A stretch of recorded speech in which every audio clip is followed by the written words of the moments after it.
When plastic kit models hit their stride in the late 50s and early 60s, there were three main companies that held the greatest market share: Aurora, Monogram, and Revell.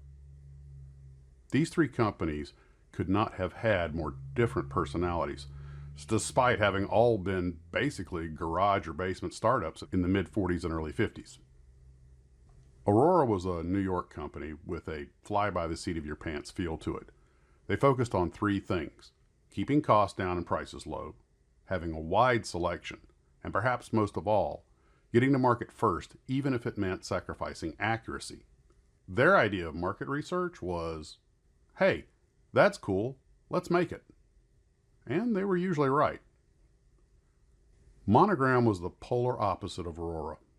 The Illinois-based company focused on making the best, most accurate models and had no interest in being the biggest, only the best, and they were not afraid to be a little more expensive.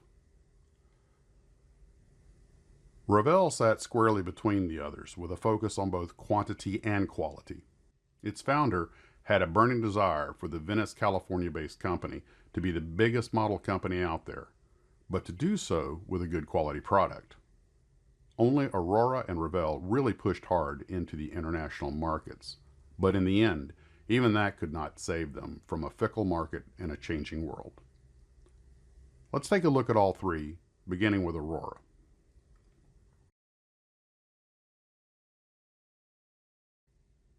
Abe Shikes and Joe Giamarino started Aurora in a garage in a workshop in Brooklyn in 1950, making plastic items for other companies. Henry Kolodkin was their injection molding expert. In 1952, Joe Cuomo joined Aurora. This was the first year they made their own products, toy bows and arrows, under their own name. It was about this time that Raymond Haynes of HMS Associates approached them with an idea. He had two model airplane kits made by the company Hawk, a Lockheed F-90 and a Grumman Panther jet. Haynes, who loved aviation, suggested they make plastic kit model planes. Abe Shikes ran the numbers and liked the idea. As a major shortcut, they simply copied the Hawk models with only a scant few changes. Even the box and instructions were mostly copied, but they did include a tube of somewhat hard to obtain plastic styrene glue as a bonus. They would be confronted about this by the folks from Hawk at the next hobby industry convention, but Hawk accepted that it was just business. However, they did take precautions to ensure that future kits could not be copied. For better or worse, Aurora was in the plastic kit model business. In 1953, they added to their line a series of 1/48 scale model planes molded in bright colors. George Burt was hired to print up the box art, which was sent to Acme Box Company in Philadelphia for gluing to the boxes. Those completed boxes were then sent to Aurora in Brooklyn to have the kits and instructions put in them and loaded up for shipping to the customers. And that's how it worked. At Giamarino's insistence, Aurora always put aside 10% of its earnings to reinvest in new equipment. This allowed them to begin a line of model ships, which began with a model of the nuclear submarine Nautilus. It was a huge success and remained in their catalog until the company closed in 1977. By the end of 1953, Aurora had outgrown their little Brooklyn facility, so they moved the operation to West Hempstead in Long Island. By 1954, retailers wanted more expensive products, to which Aurora responded with a 19-inch wingspan model of the Martin B-26 Marauder medium bomber, selling for a whopping $2.59. The plastic kit industry was in growth, but was also a period of weaning out the weak. Aurora had a simple philosophy: get to market first, in volume, with a quality product at a low price.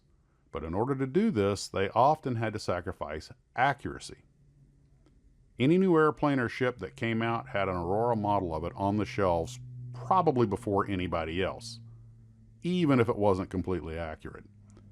The molds and designs were often based on nothing more than some photographs that were available. Say what you like, Aurora was becoming a top-selling model company. One of the ways Aurora kept the price down was by using a standard size box, which resulted in a wild variety of scales, but it kept the prices down, ergo, the models sold. In 1955, Aurora decided to try their hand at crafts that girls would enjoy and came up with a copper etching set. It did okay, but was not the bonanza they'd hoped for, so they dropped it after a few years until store owners said they wanted it back. Never a great seller, but it stayed in production off and on. They tried a few other crafts products that failed, so they focused on models. One reason that Aurora kits had less detail than their competitors was that the patterns from which the molds were made were cut to 1:1 scale. Most companies made the pattern at a double scale or larger and then used a pantograph machine to cut the mold at a reduced scale. By doing it this way, Aurora limited the detail, but they felt that it wasn't critical in the 1950s. In the 1960s, that would not be quite so true. In 1956, Aurora issued some of the first plastic kit model tanks and other tracked vehicles complete with vinyl tracks. Some feel these were the best kits they had produced to date. They also tried something new by introducing a figurine, the Silver Knight. This was their first foray into what would become a very large part of their business, kit figurines. In 1957, Aurora even introduced a line of small-scale kits that sold for only 29 cents. They're the cheapest kits to ever be made and marketed. They also ventured into model trucks, but they were a disappointment. There was some good news with the new figurines market, beginning with an additional series of knights, as well as introducing the Guys and Gals of All Nations line of figurines. In the late 1950s, the industry was starting to shake out some of the weaker operators, and Aurora acquired the molds of some of these companies. In 1959, they tried model cars again with molds they had acquired from closing companies. These enjoyed better success, which was good because by 1960 the figurines were no longer selling well. Aurora had also diversified into toys by this point, largely by buying out other companies. By the early 60s, Aurora bought out molds from 7 different companies, including Strombeker's TT-1 and Cessna T-37 molds. Part of Aurora's success was their frugality, and I mean to the point that Abe Shikes would yell if he found the lights left on in an empty room. In fact, now might be a good time to get into the personalities of some of the 3 men who ran Aurora. The company president from 1952, Abe Shikes, was born in Russia during the days of the Tsar, but he left for America after the Bolshevik Revolution. He spoke fluent Russian, and at 5'4", his gregarious and energetic manner made him seem taller. He was a World War II veteran who'd been in the Battle of the Bulge, and although great at getting things done, he was, by all accounts I could find, an unapologetic self-promoter. He was a major stockholder in Aurora and a silent partner at first, but became president when John Cuomo came on. He was a hard-driving businessman who drove hard bargains with vendors and suppliers. In a nutshell, he was a force to be reckoned with. Initially, the president of Aurora was Joe Giammarino, a soft-spoken man who was known as Mr. Aurora. He primarily handled day-to-day operations and the company's technical issues. He insisted that the models had a good fit. In 1952, he took over operations full-time to keep the company running and handed the presidency over to Abe Shikes. Last was John Cuomo, who came on in 1952.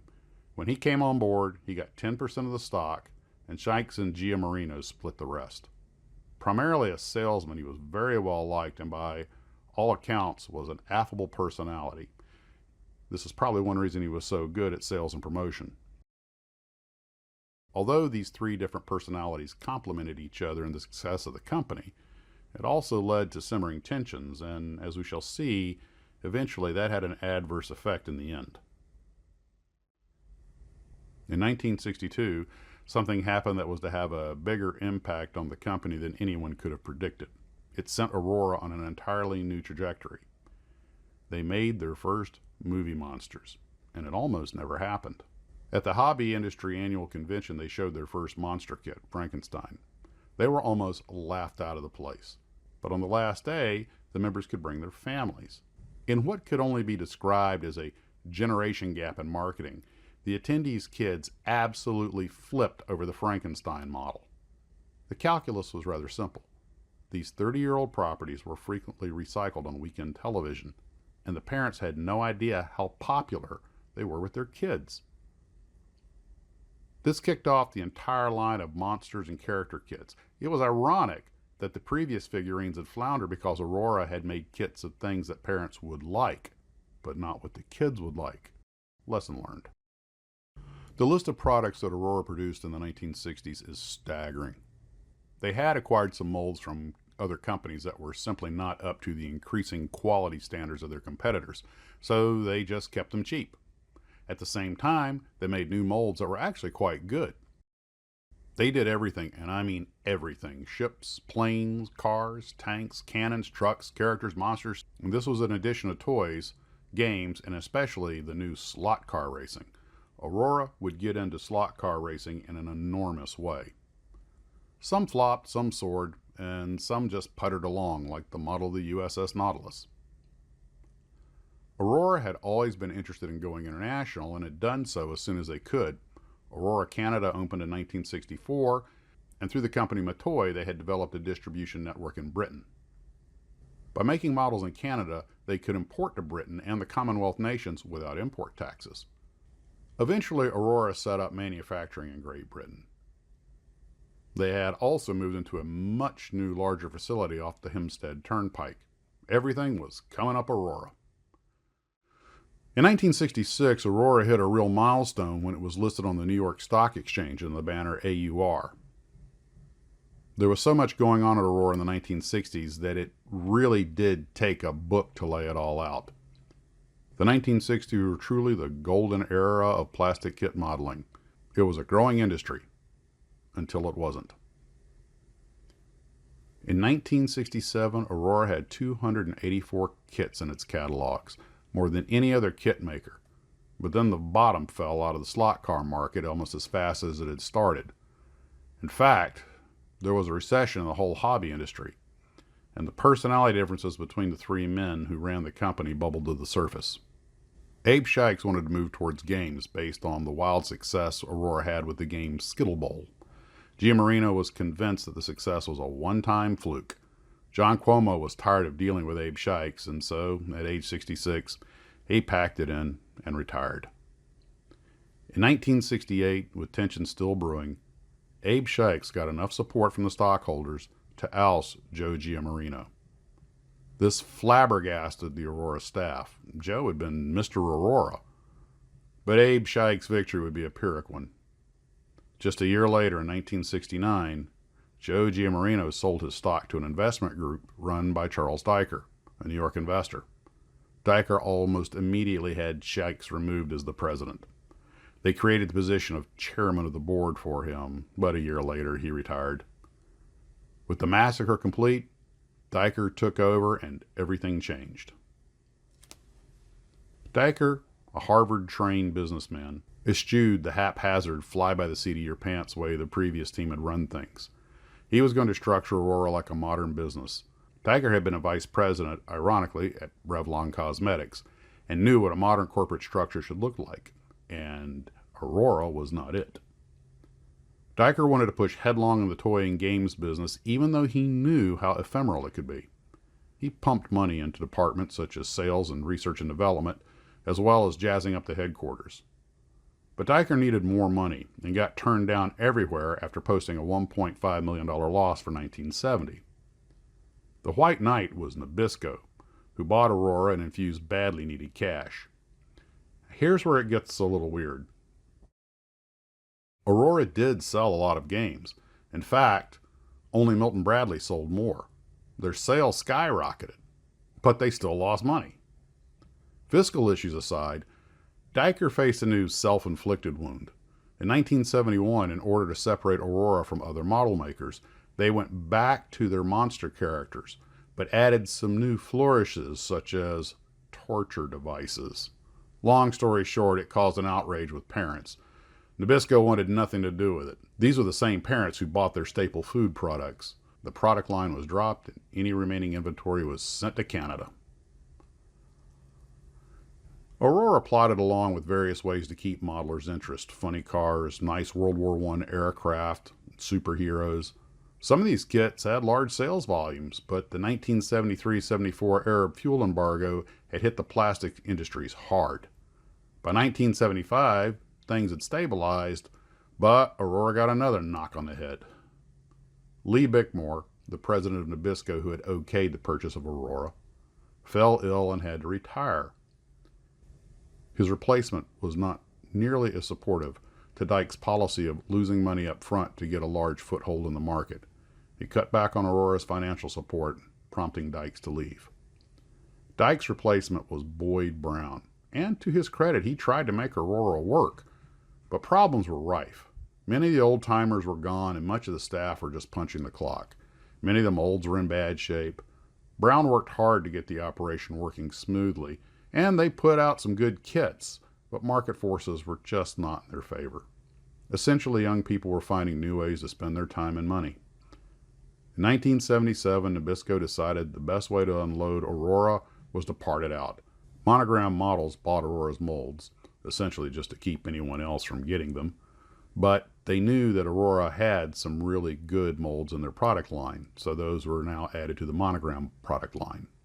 The Aurora molds kept churning out models until July of 1977, just in order to complete the order backlog that they had. After that, they were loaded on a train and sent to the Monogram facilities in Illinois. There was one final indignity for the Aurora gang. The train carrying the now former Aurora molds derailed, and many of the precious molds were tossed into a field. Many of them finally arrived in Illinois caked in mud. Some would see further service as Monogram kits. Others were tossed. Although Aurora ceased to exist, many of its kits continued, in one form or another, not only as Monogram kits, but also as Adar, which was started by Abe Shikes, in part with old Aurora molds that he'd leased. There was also Polar Lights, Mobius, Atlantis, Monarch, and now Round 2. Vintage Aurora kit collecting has become a subculture in its own right. John Cuomo passed away in 1971. Abe Shikes, who'd never been sick a day in his life, passed from cancer in 1982. And Joe Giammarino passed away in 1992. With the passing of Mr. Aurora, the company was truly gone. Well, as long as we still build them, they're not really completely gone. Revell, the California Kid. Revell was based in Venice, California. Started by Lou Glazer shortly before the attack on Pearl Harbor, it was originally called Precision Specialties, and like Aurora, started out making plastic items on contract for other vendors. But unlike Aurora, it grew during World War II. Ironically, it was largely cosmetic cases that made up a fair chunk of their work. The customer? Revlon Cosmetics. Lou Glazer wanted to make the cosmetic cases under a new name. In a case of what today we would call crowdsourcing, he held a naming contest. Revell was the winning entry because it had a similar sound to Revlon, but it was actually inspired by the French word Revell, which means to awaken. So Precision Specialties made the Revlon cases under the Revell name. After the war in 1946, Glazer took a shot at the toy market, and it was a rough 4 years for Precision Specialties. They almost tanked, despite repeated attempts to launch new plastic toy lines. They finally got traction in 1950 with a 1/16 scale pull toy model of a 1911 Maxwell automobile. This outdated car was made famous as the car Jack Benny used in his comedy routines. The car was a hit, and Precision Specialties followed up with other cars in a series called Highway Pioneers. The series was a hit, and unlike most offerings in the fickle toy market, demand stayed high year-round, not just at holidays, so more toys were introduced. Precision Specialties was now on its way in the toy business.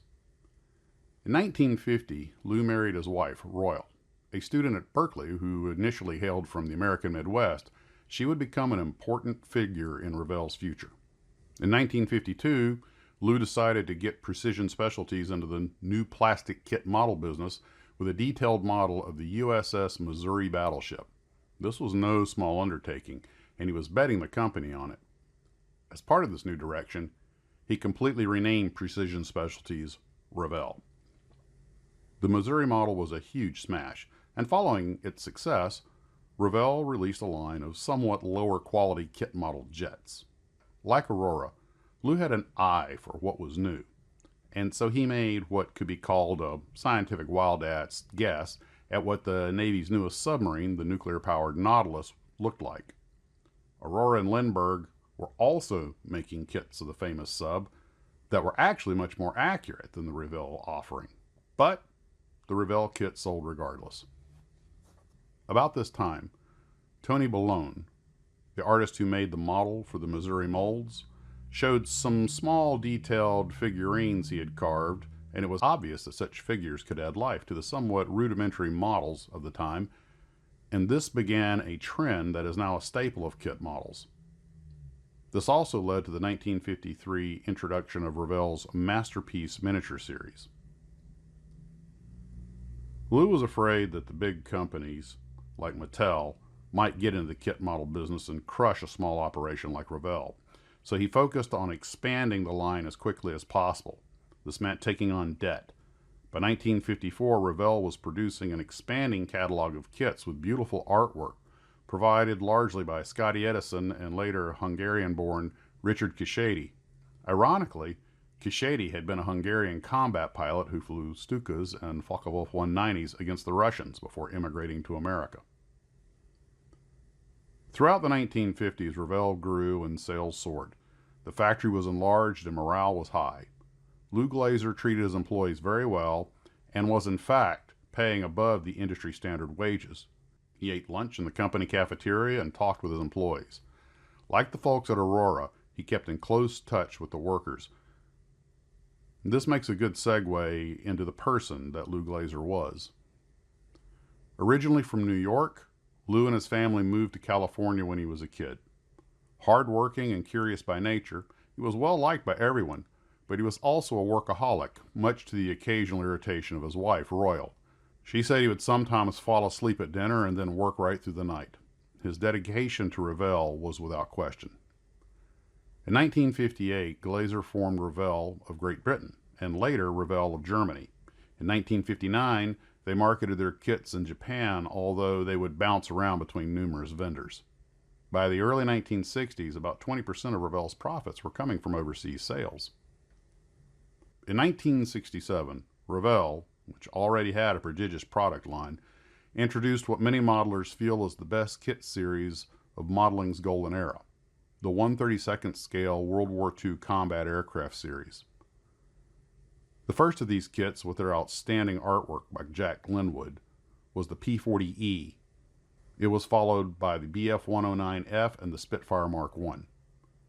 Many modelers feel that the P-40 was nearly perfect.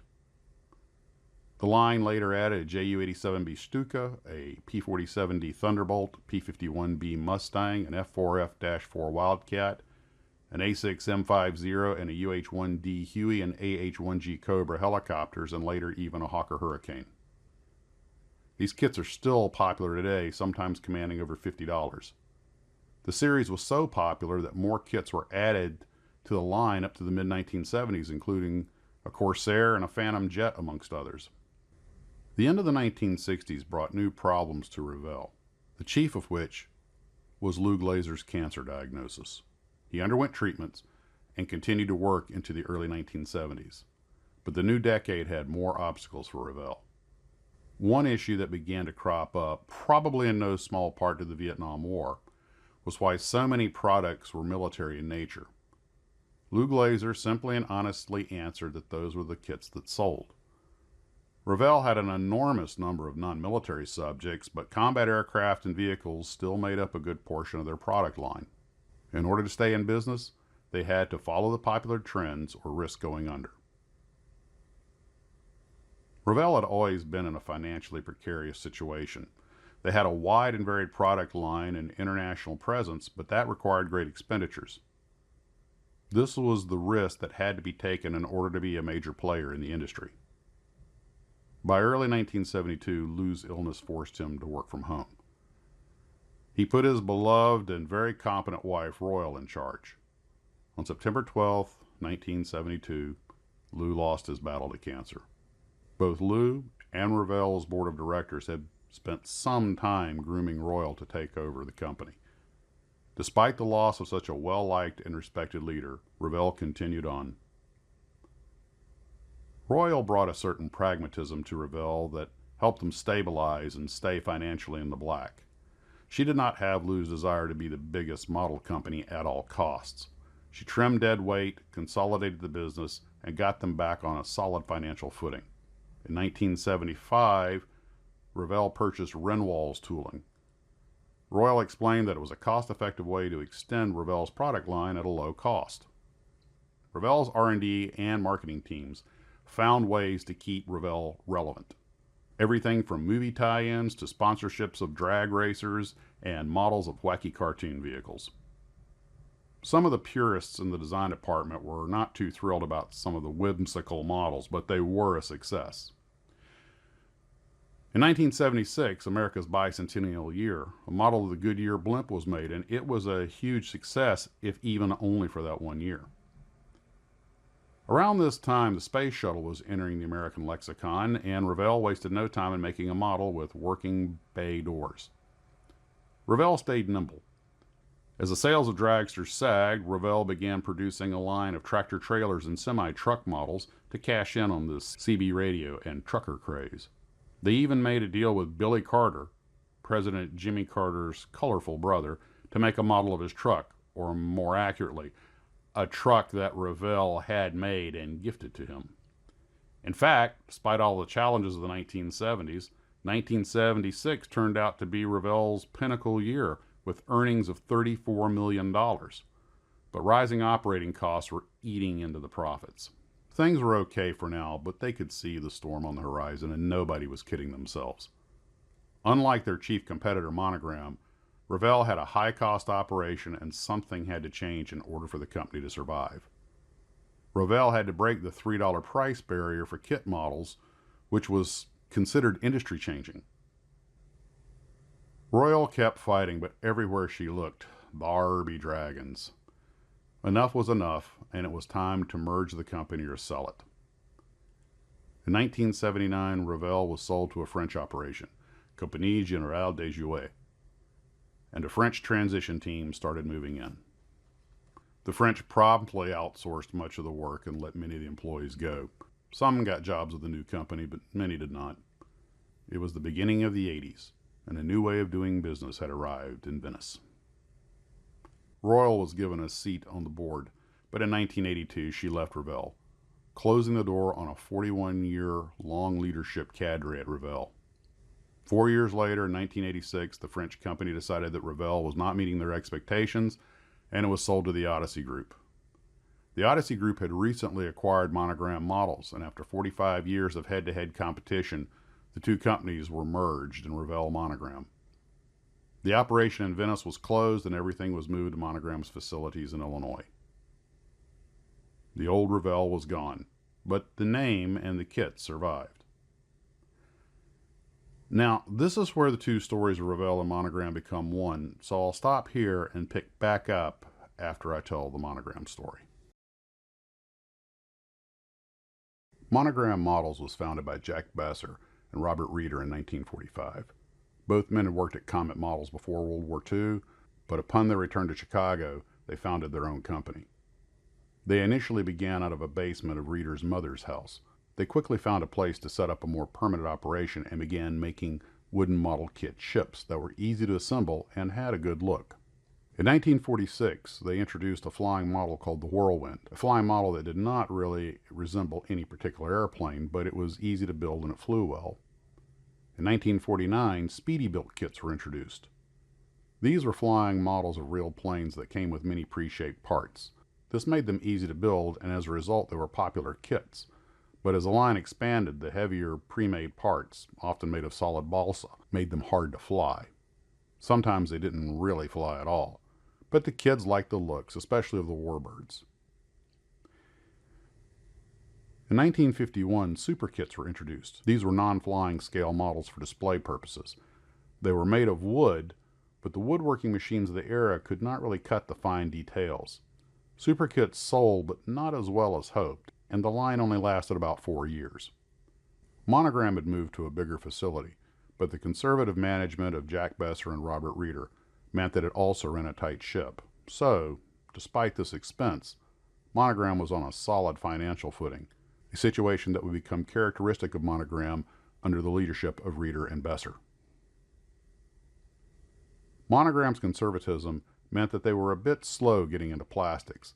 Even though Hawk Models had introduced plastic kits as early as 1946, many modelers thought plastics were a flash in the pan.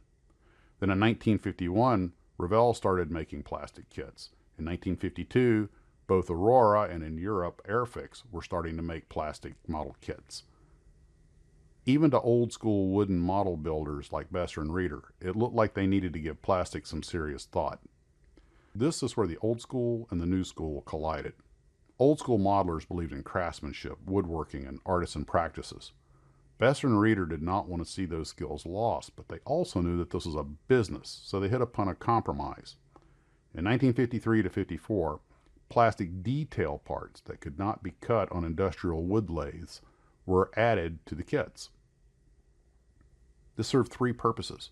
It gave the models a nicer look, they were easier to build, and it preserved some of the woodcrafting skills. And as a bonus, it helped draw the attention of kids. It did help sales. But Monogram was slow to move entirely to plastics. This conservative approach may have limited their market saturation, but it also limited their exposure. Setting up for plastics was a hugely expensive endeavor. Mold making was expensive and time-consuming. Most companies took about a year from the time they committed to building a plastic kit model until it was actually on the store shelves. After starting in all plastics with model cars and boats, Monogram released 6 all-plastic model airplane kits. They also included very nice store displays. The models were packaged in uniform-sized boxes that had store shelves in mind. They were also cleverly marketed as gift packs. As plastic models grew in popularity, so did Monogram's product line. Robert Reeder ran the shop. Despite his quiet and reserved demeanor, he was a stickler for detail and accuracy. Jack Besser ran the business end of things with an incredible energy.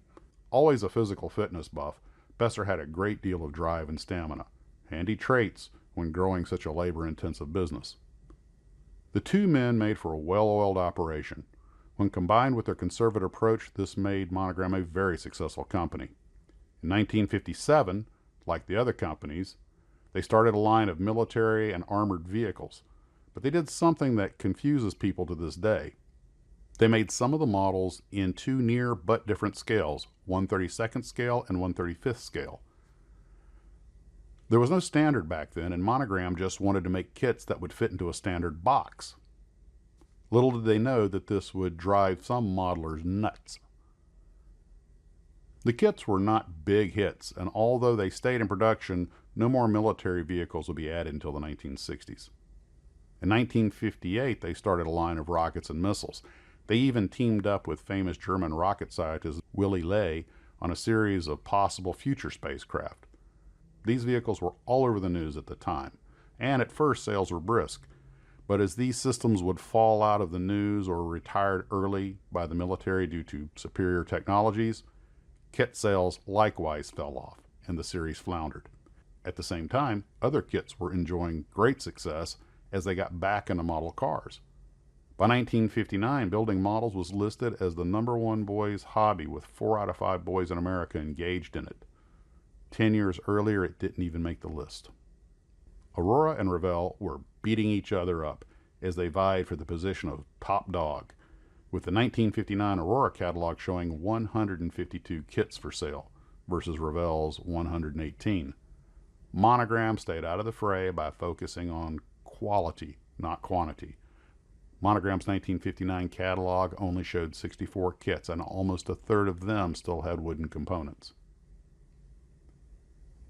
As with all the model companies, the 1960s brought change. In 1961, Monogram, having outgrown its current facility, moved operations to Morton Grove, Illinois.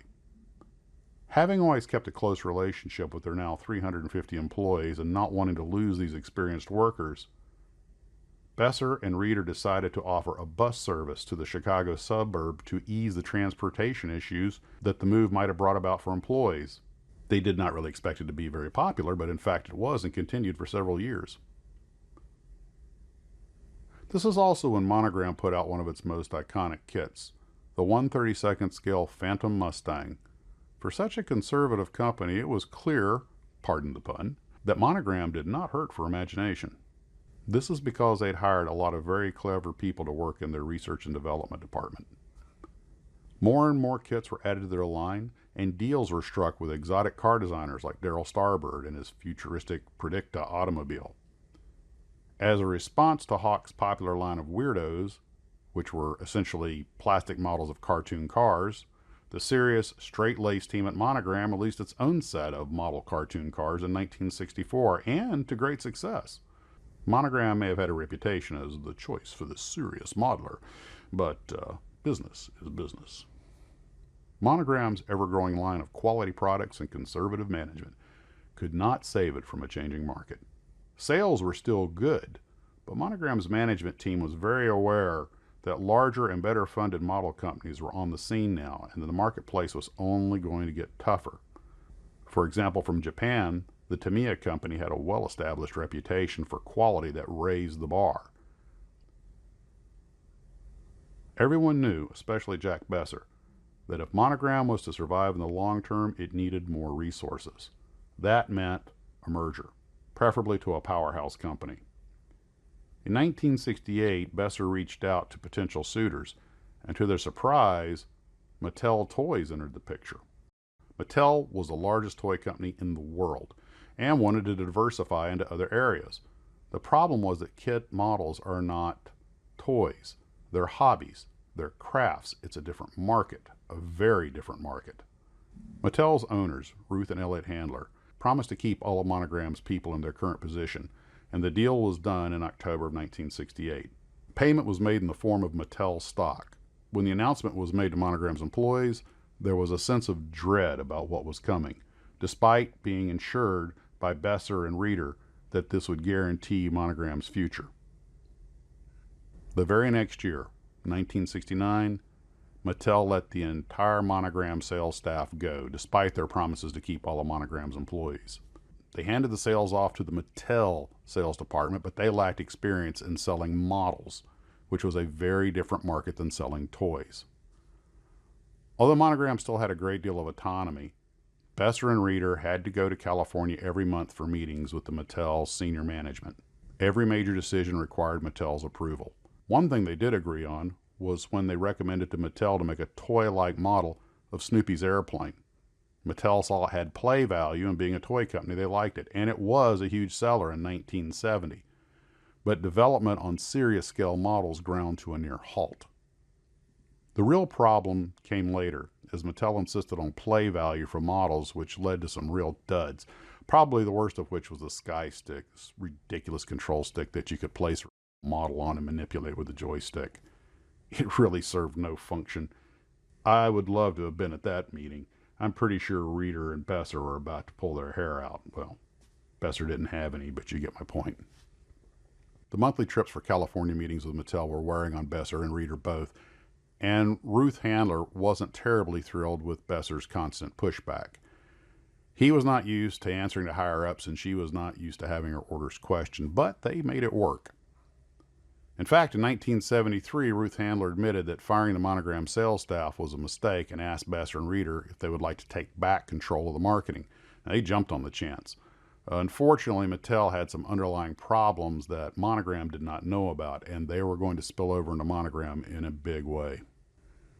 To make a complex story very short, Mattel had suffered some decline in sales, particularly of its Hot Wheels brand, during 1970-71, and instead of admitting their losses, they basically cooked the books, covered it up. The Security and Exchange Commission caught wind of it, and the fallout was the handlers were forced to step down. A new CEO took over at Mattel, and friction with Jack Besser began not long after. In 1975, the Mattel CEO went to the Monogram factory in Illinois and unceremoniously fired Besser. One of the two founding partners that started Monogram was out of his office that evening. Besser was replaced by Tom Gannon, who ran the business without sentiment, but wisely left Robert Reeder in charge of running things at the factory. Gannon oversaw such new ways of doing business as having molds made in China and updating the plastics pellet processes and a lot of other things. Production was increased and mass marketing was introduced.